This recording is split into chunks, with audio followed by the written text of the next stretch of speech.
देखा क्या? तुमने देखा क्या? कितने सकुचाई से श्री रघुवीर पद की प्रसन्नता या तर्क निरत होने का ललक या उमंग कोई कुछ भी तो दिखी नहीं। मुकुट सामने रख कितने अधीर थे। वे तो थे अधीर, हाँ थोड़े गंभीर थे। सौम्य मुखमंडल पर निर्बलों की पीड़ा थी। दीन असहाय वंचितों का दर्द था। उनके लिए मुकुट अथवा राज सिंहासन वैभव का लोभ नहीं। अब कैसे सुखी दिखे जब तक सुखी सारे लोग नहीं।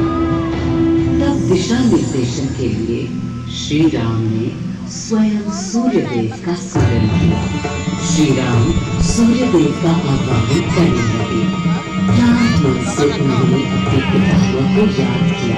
मन असमंजस में था उनका। कर्तव्य की सही दिशा उन्हें सूझ नहीं रही थी।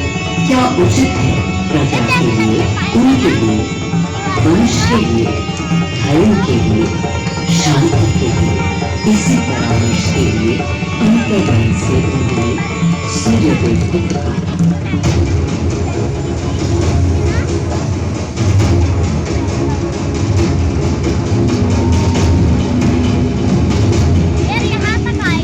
मैं अयोध्या पवित्र से पवित्रतम हो गई हूँ। आज स्वयं श्री राम ध्यानरत है, मर्यादा पुरुषोत्तम आवाहन कर रहे हैं। उन्हीं सकारात्मक शक्तियों का संचार कर रहे हैं जो उन्हें, मुझे और मेरे यानी अयोध्या के हर निवासी को अनंत काल तक सही दिशा दिखाएंगे। संभव है स्वयं सूर्यदेव सशरीर पधारे अयोध्या की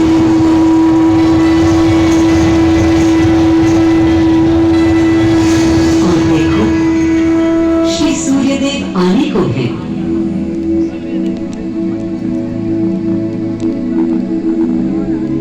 उनकी पहली किरण के स्पर्श से कलियां एक एक कर खिलने लगी। जीवन की कांति हर ओर धीरे धीरे फैलने लगी।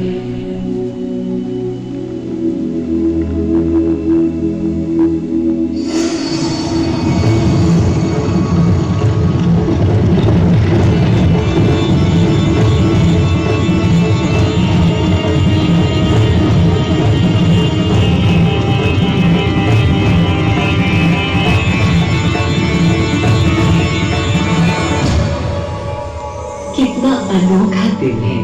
स्वयं सशरीर अपने अलौकिक स्वरूप में पधारे हैं श्री सूर्यदेव नारायण और उनके अधीर मन के संशय मिटाने को। अधीर है या गंभीर, मैं जानता हूँ क्या उनकी पीड़।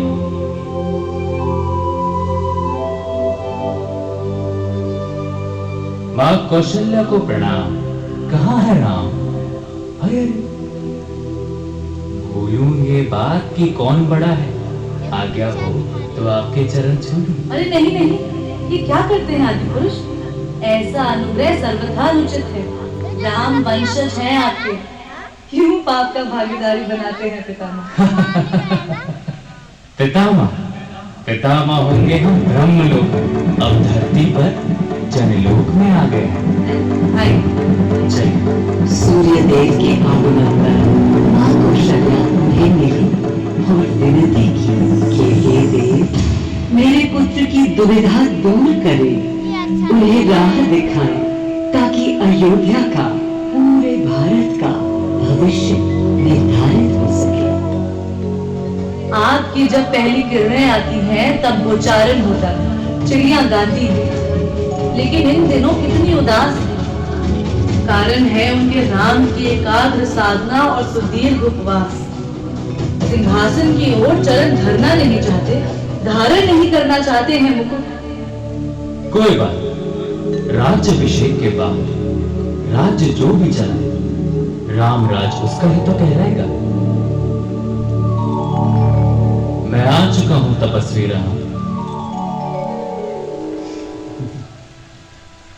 मनस्वी राम, अपने नेत्र खोलो।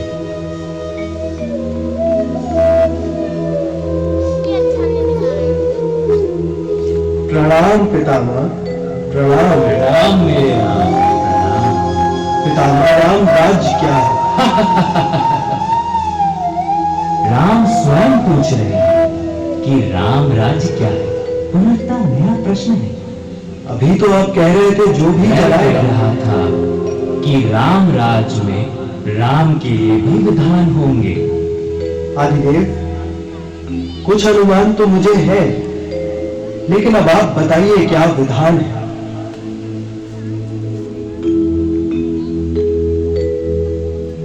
राम राज्य आशय कल्याण है, निर्बलतम मानव का त्राण, भय हो न भीति, मुख्य राम राजनीति जन जन की प्रीति हो, लोक संरक्षण हो, सत का आभास हो, परमानंद प्राप्ति हेतु मंगल उद्भास हो, प्रेम परम तत्व हो, सब में समत्व हो, दैहिक दैविक या भौतिक संतापों की औषधि अचूक रामबाण है। राम राज्य आशय कल्याण है, निर्बलतम मानव का त्राण है, प्रमोदित अपंतव हो, आस्था का घनत्व हो, वैभव विशाल, वेग करे वर्षा और सदा ही सुखाए, दिशाएं सब मस्त हो, जनपद में स्वस्थ हो, उपद्रव ना ही और ना कोई आतंक हो, कोई नहीं गम, सुख ही सुख, प्रेम योग धर्म मूल्य प्राण, राम राज आशय कल्याण है।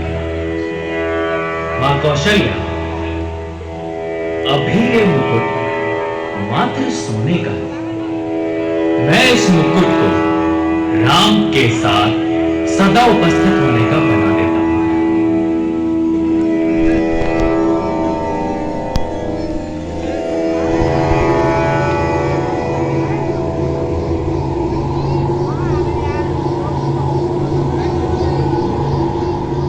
स्वयं सूर्यदेव ने मेरी यानी अयोध्या की धरती पर श्री राम को राम राज्य का वर्णन सुनाया, उसका आधार रखा और उनके मुकुट को अपनी रश्मियों से आशीर्वाद दिया। श्री राम के नेतृत्व में हर ओर खुशहाली, प्रेम, शांति और संयम फैला। हर ओर रोशनी, प्रकाश और जीवन का संगीत गूंजने लगा। राम राज्य का पथ दर्शाकर चल दिए सूर्यदेव पुनः अपने लोग, ताकि अनंत काल तक अयोध्या ही नहीं पूरा विश्व उस शक्ति का संचार अनुभव कर सके। हर दिशा खिल उठी श्री राम के राम राज्य से। सूर्यदेव के स्पर्श से पावन हुई मेरी धरती, पर जहां उनका रथ रुका था वहां स्वयं यह कुंड बन गया। समय बदला, मेरा और इस कुंड का स्वरूप भी बदलता गया।